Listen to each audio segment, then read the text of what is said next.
We are live as we travel the uphill road, coming to you from Black Bottom, #1 Detroit. We thank God that we have survived and now have arrived at the last stop.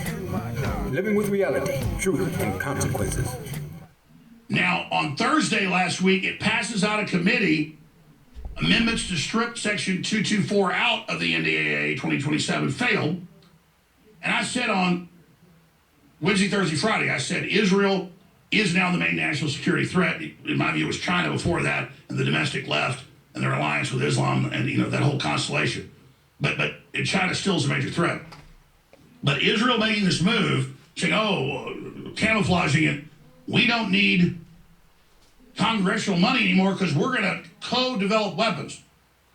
This is like one line in there about this. This is all about being able to have total intelligence control and then claim they have research and development rights to everything we do.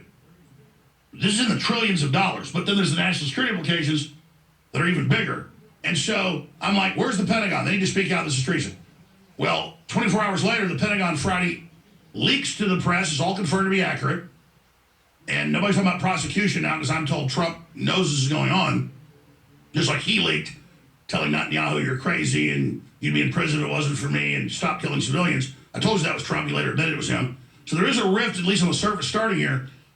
But the good news is that the Pentagon, 2.5 weeks ago, they only told us Friday, had already sent a report to Congress and to Trump saying the main threat for spying and espionage to this country is now because the Israelis are aggressively spying on top Trump administration people, digging for inside dope on decisions about Iran and Lebanon. This isn't some rogue operation. It's all coordinated, hyper-aggressive espionage from our so-called closest ally. Jonathan Pollard-style damage from the past should have been a warning, but here we are again.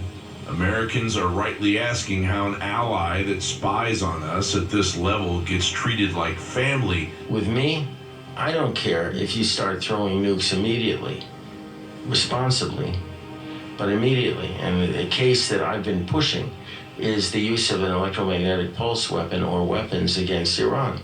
Why are we waiting to get hit?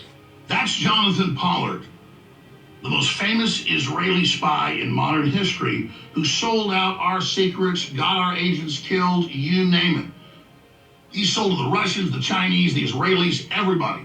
And remember, Trump pardoned him back at the end of his first administration. So now Israel's funding will be within the Pentagon in joint weapons development, but they're going to be allowed into everything and be able to claim co-ownership of the U.S. military-industrial complex that Eisenhower told us to beware, the technological elite that control the military-industrial complex. So think about that. Then you've got 38 states that have passed laws or executive orders that if you criticize Israel anyway, or ever boycott Israel, or criticize Zionism, or what happened in Gaza, these are laws that you cannot have any government contracts or government jobs. Totally illegal, unconstitutional, tyranny. And that's because Israel admits they're moving their weapons industries here to the United States. And so now if you criticize anything that Israel's doing, you're shut down by the state governments, violating our First Amendment. You had that with the NDAA, National Defense Authorization Act. You got to read that for yourself. Total lifetime fusion integration of everything, from academia to DARPA to MIT to secret weapons development to live intelligence, telemetry, weapons guidance, weapons systems, everything. Remember, the other agencies don't even let each other know what they're doing. The other armed services branches are in competition to let them have their secrets. And that's good to keep things compartmentalized. This is, Congress doesn't even know 10% of what the Pentagon's up to. This is Israel's coup against America. The real gut punch is what's happening in Congress at the exact same time.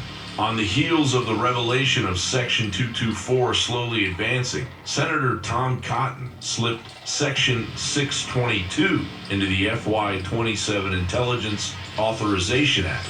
This thing locks America into permanent, unbreakable intelligence entanglement with Israel. It mandates expanded sharing, ties it to Israel's qualitative military edge, restricts the president or future Congress from scaling it back without jumping through huge legal hoops and notifying bought and paid for committees, and even pushes sharing with Abraham Accords countries. There will be no unwinding this. We are looking at Intel Fusion as a pillar of policy, handing over leverage that could bite us hard if relations sour. We'll find ourselves either towing the line for Israel or facing serious consequences. Meanwhile, the Pentagon flags Israel as a top spy threat, and lawmakers are wiring them deeper into our system. This isn't partnership. It's a one-way street that smells like foreign influence money run amok.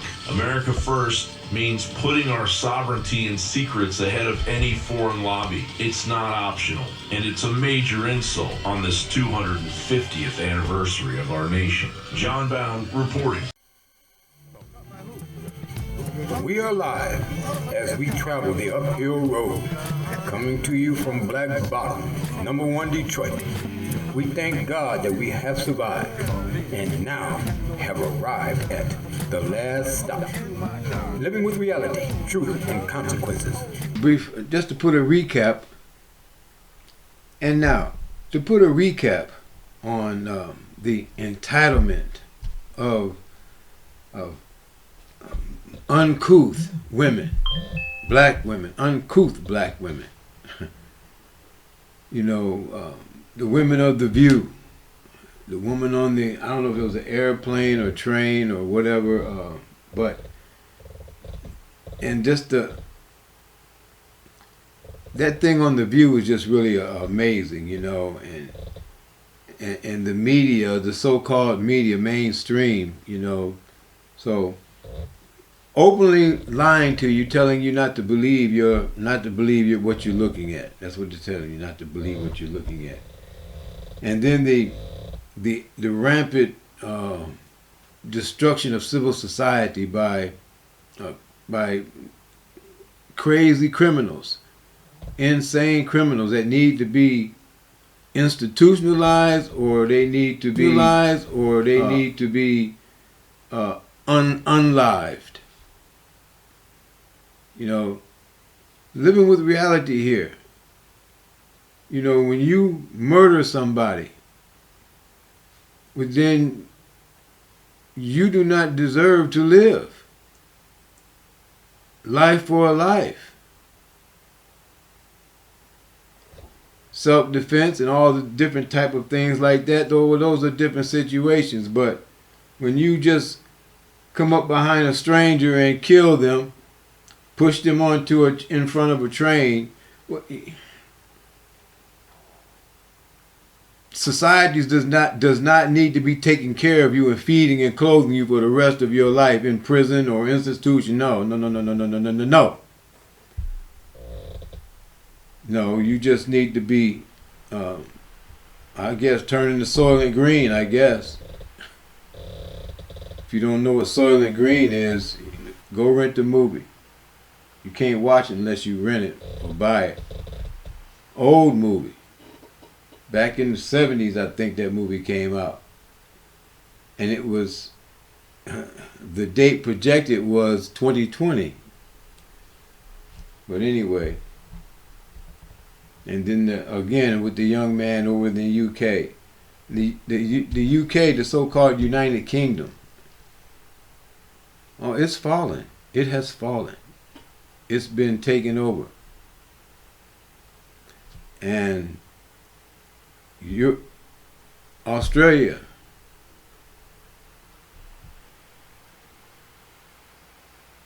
Texas, New York for sure, has fallen. This invasion that has come into this country, what you see over there, you've heard it before, it's coming here. So take the blinders off, take the I don't know, your night eye covers off. Open your eyes to the realities of what's going on. This is the last stop. I thank you for your time and your patience, and I pray that you take something of this broadcast and just do some research. Read something. Read it. Thank you again.